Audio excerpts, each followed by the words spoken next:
शिका, संघटित व्हा आणि संघर्ष करा. शिका, संघटित व्हा आणि संघर्ष करा. डॉक्टर बाबासाहेब आंबेडकरांचे हे ब्रीदवाक्य केवळ शब्द नसून तो एक संपूर्ण विचार प्रवाह आहे.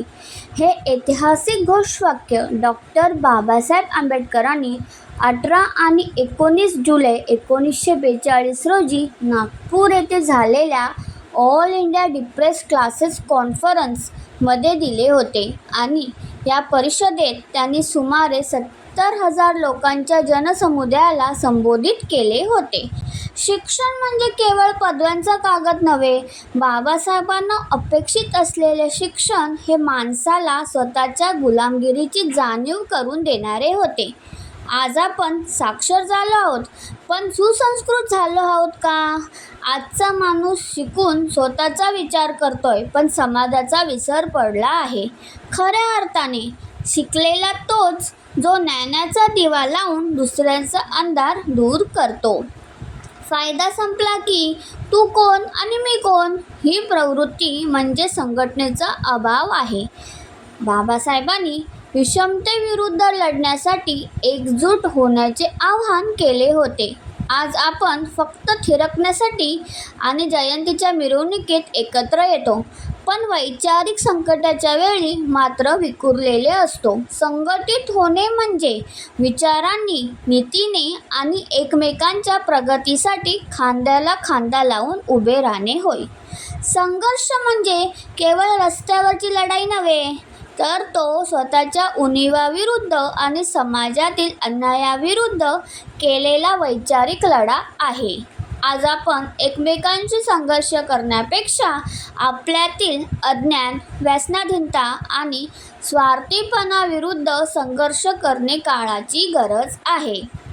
त्यांच्या विचारांचे आकलन करण्याऐवजी आपण प्रतिकात्मक अडकलो आहोत.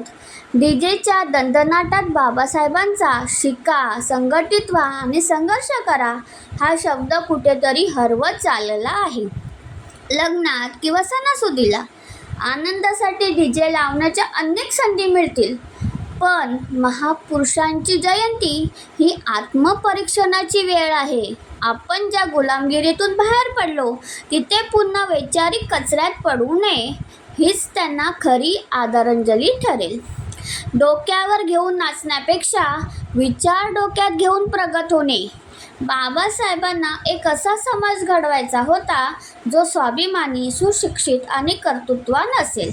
राजकीय आणि सामाजिक समता मिळवण्यासाठी या तिन्ही गोष्टींशिवाय दुसरा कोणताही पर्याय नाही हे पटवून देण्यासाठी त्यांनी हे आवाहन केले होते.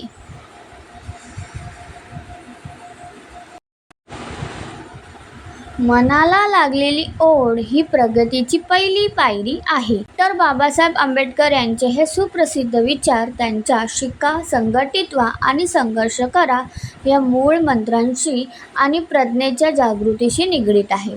त्यांनी हे विधान प्रामुख्याने शिक्षणाचे महत्त्व आणि माणसाची वैचारिक प्रगती स्पष्ट करताना मांडले होते. बाबासाहेबांना असा समाज घडवायचा होता जो विचार करेल. हे विचार बाबासाहेबांनी प्रामुख्याने 1940च्या दशकात विविध शैक्षणिक परिषदा आणि विद्यार्थी संमेलनामध्ये मांडले होते. विशेषतः बहिष्कृत हितकारणी सभा आणि पुढे पीपल्स एज्युकेशन सोसायटीच्या माध्यमातून चालवलेल्या चळवळीत त्यांनी हा मंत्र दिला.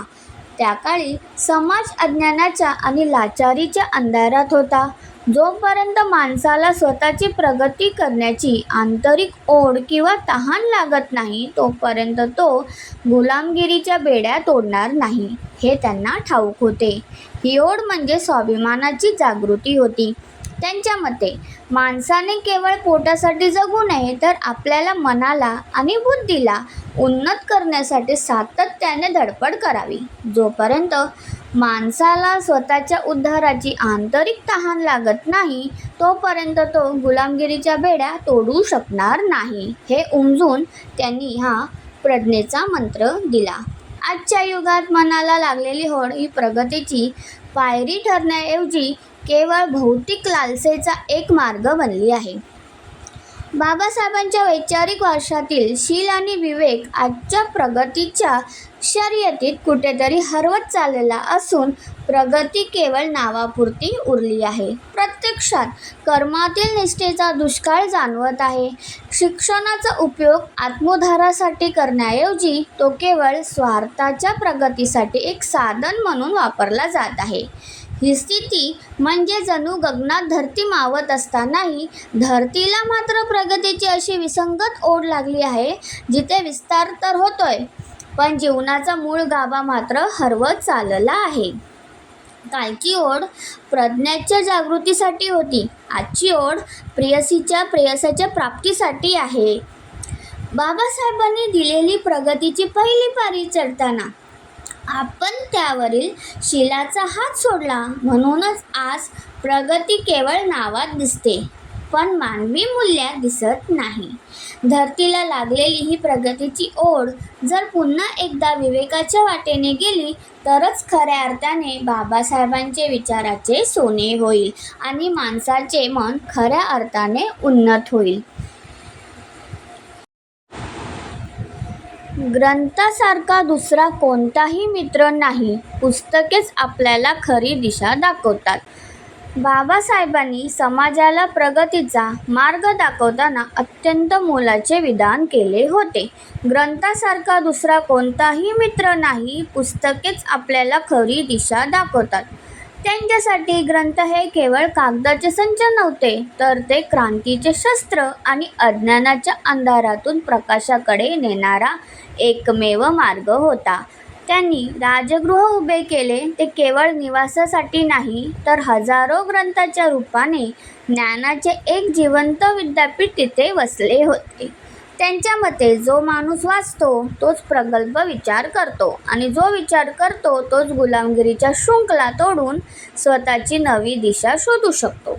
मात्र आजच्या काळाकडे नजर टाकली तर बाबासाहेबांच्या या महान विचारांमध्ये आणि आपल्याला वर्तमानामध्ये एक मोठी दरी निर्माण झालेली दिसते.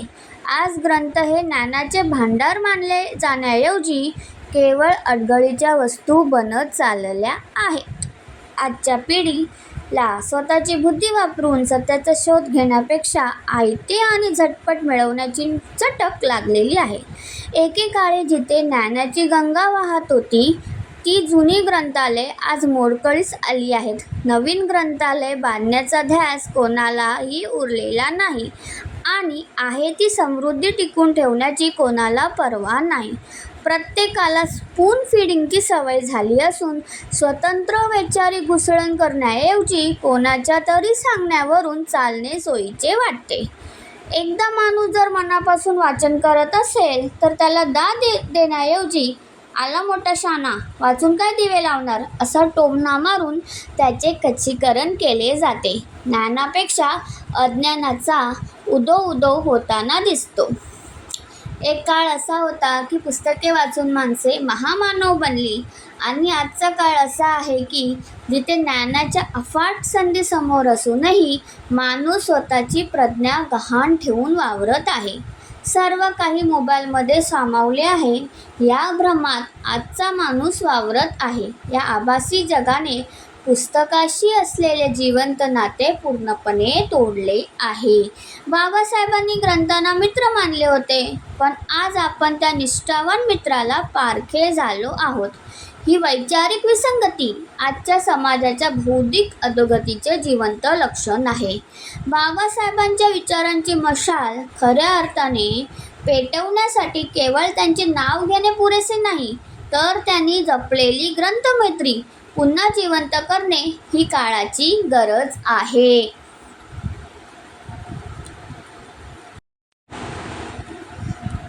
स्वतःच्या सामर्थ्यावर विश्वास ठेवा. दुसऱ्यांच्या कुबड्यांवर अवलंबून राहू नका.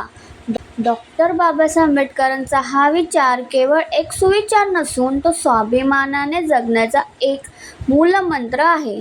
त्यांच्या मते प्रगतीचा सूर्य हा दुसऱ्याच्या उजेडाने तळपत नाही, तर तो स्वकर्तृत्वाच्या तेजाने प्रकाशित होतो.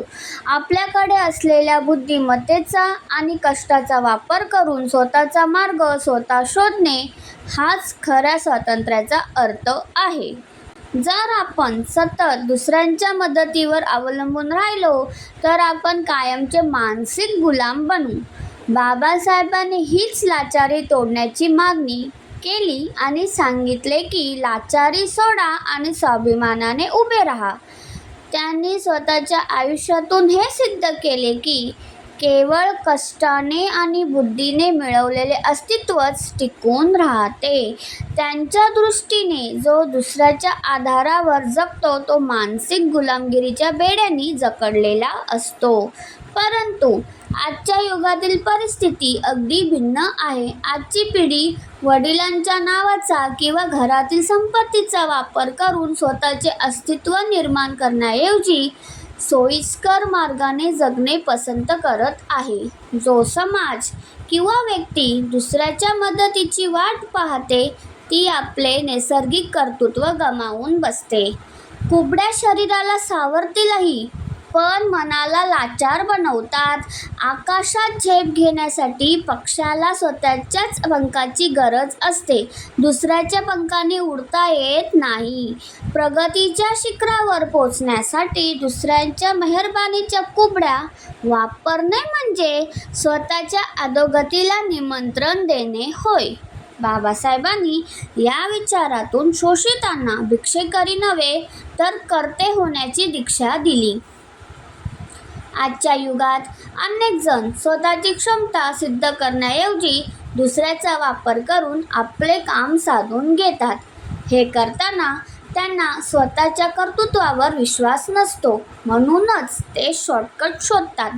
शिक्षण असो, नोकरी असो वा घरदार, प्रत्येक गोष्ट संघर्षाशिवाय केवळ गिळकृत करण्याची ही आत्मघातकी मानसिकता समाजात खोलवर रुजली आहे. वडिलांचे नाव आणि घरात पैसा आहे म्हणून स्वतःचे अस्तित्व निर्माण करण्यासाठी कष्टाची गरज नाही असे मानणारी ही पिढी स्वतःचे मूळ सामर्थ्य आणि संघर्ष करण्याची क्षमता विसरत चालली आहे. सामर्थ्याचा स्रोत स्वतःमध्येच शोधा.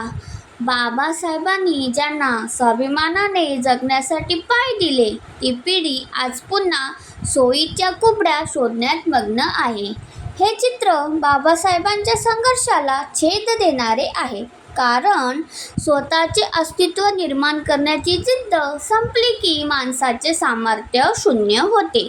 अशा वेळी तो समाज सक्षम न राहता केवळ उपभोग घेणारा बनतो.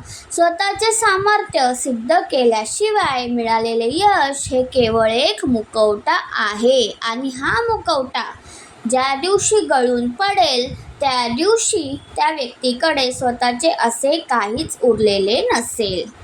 बाबासाहेबांचा हा विचार आजही तितकाच लागू होतो, मग ते करिअर असो वा वैयक्तिक आयुष्य.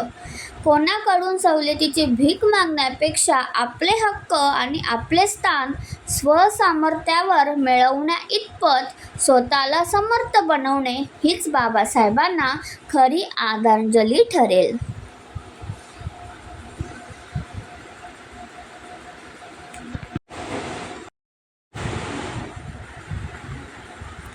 बुद्धिमत्तेचा विकास करणे हेच मानवी अस्तित्वाचे अंतिम ध्येय असले पाहिजे. हे महामानव डॉक्टर बाबासाहेब आंबेडकरांचे विचार आजही आपल्या कानात गुंजत आहेत. पण आजच्या 21व्या शतकातील विदारक वास्तवाकडे पाहिल्यावर एक प्रश्न अस्वस्थ करतो. आपण खरोखरच बुद्धीचा विकास केला आहे की केवळ तिचा वापर करायला शिकलो आहोत? आजच्या पिढीने तंत्रज्ञान आत्मसात केले, मोठमोठ्या पदव्या मिळवल्या, पण या प्रवासात आपण विवेक कुठेतरी हरवून बसलो आहोत. बाबासाहेबांना अपेक्षित असलेले अस्तित्व हे स्वाभिमानाचे आणि मूल्यांचे होते. ज्ञानाच्या प्रकाशाने माणसाने स्वतःचे अस्तित्व शोधावे ही त्यांची तळमळ होती. ज्या काळात अज्ञान, अंधश्रद्धा आणि विषमतेने समाजाला ग्रासले होते त्या काळी बाबासाहेबांनी बुद्धी या शस्त्राचे महत्त्व ओळखले. त्यांच्या मते माणूस हा केवळ पोटासाठी जगणारा प्राणी नाही, तर तो विचार करणारा जीव आहे. गुलामाला त्याच्या गुलामगिरीची जाणीव करून देण्यासाठी आणि मानवी प्रतिष्ठा मिळवण्यासाठी बुद्धिमत्तेचा विकास हाच एकमेव मार्ग होता. बाबासाहेबांनी स्पष्टपणे सांगितले होते की शीलविरहित बुद्धिमत्ता ही घातक असते. जर बुद्धीचा वापर केवळ स्वतःच्या प्रगतीसाठी आणि इतरांच्या शोषणासाठी होत असेल तर तो विकास नसून विनाश आहे. अस्तित्व हा बुद्धिमत्तेचा आरसा आहे. तो केवळ आपल्या गरजा पूर्ण करण्याचे साधन न बनता सर्वांच्या कल्याणाचा मार्ग बनायला हवा. आज ज्याला आपण बुद्धिमत्ता समजतो ते अनेकदा केवळ चातुर्य असते. दुसऱ्याला फसवून पुढे जाणे ही प्रगती नसून ते वैचारिक अधःपतन आहे. आजच्या चकाचक जगात स्वाभिमानाची जागा स्टेटसने घेतली आहे. स्वतःचं मूळ अस्तित्व विसरून आणि दुसऱ्याच्या नजरेत मोठे दिसण्याचे मुखवटे चढवले आहेत. स्त्रीवर अन्याय करताना किंवा पुरुषाला फसवताना जो आनंद मिळतो तो अस्तित्वाचा नसून तो एक मानसिक कृतीचा पराभव आहे. सोशल मीडियावर बाबासाहेबांचे फोटो किंवा सुविचार पोस्ट करणे सोपे आहे, पण त्यांच्या वैज्ञानिक दृष्टिकोनाचा अवलंब करणे कठीण आहे. लोक बुद्धिमत्ता वाढवत आहेत, पण विवेक हरवून बसले आहेत. जर आपल्याला या विरोधाभासातून बाहेर पडायचे असेल तर खालील गोष्टींवर लक्ष देणे अनिवार्य आहे. केवळ माहिती मिळवणे म्हणजे शिक्षण नव्हे. ज्या ज्ञानाने माणसाला दुसऱ्याच्या दुःखाची जाणीव होते तेच खरे शिक्षण. त्यांच्या मते शिक्षण म्हणजे विचार करण्याची क्षमता विकसित करणे होय. तांत्रिक कौशल्यांपेक्षा वैयक्तिक नैतिकता जास्त महत्त्वाची आहे. बुद्धिमत्तेचा वापर जेव्हा अन्यायासाठी होतो तेव्हा तो विनाश असतो. हे रोखण्यासाठी माणुसकी हाच खरा धर्म असायला हवा. बुद्धीला विवेकाची जोड द्या. कोणताही निर्णय घेताना मी जे करतोय ते योग्य आहे का हा प्रश्न स्वतःला विचारणे हाच बाबासाहेबांच्या विचारांचा खरा वैज्ञानिक दृष्टिकोन आहे. बुद्धी असावी तलवारीसारखी तलक, पण तिची मूठ असावी विवेकाच्या आणि चारित्र्याच्या हातात. शेवटी बुद्धिमत्ता म्हणजे केवळ स्वतःला उत्कर्ष नव्हे.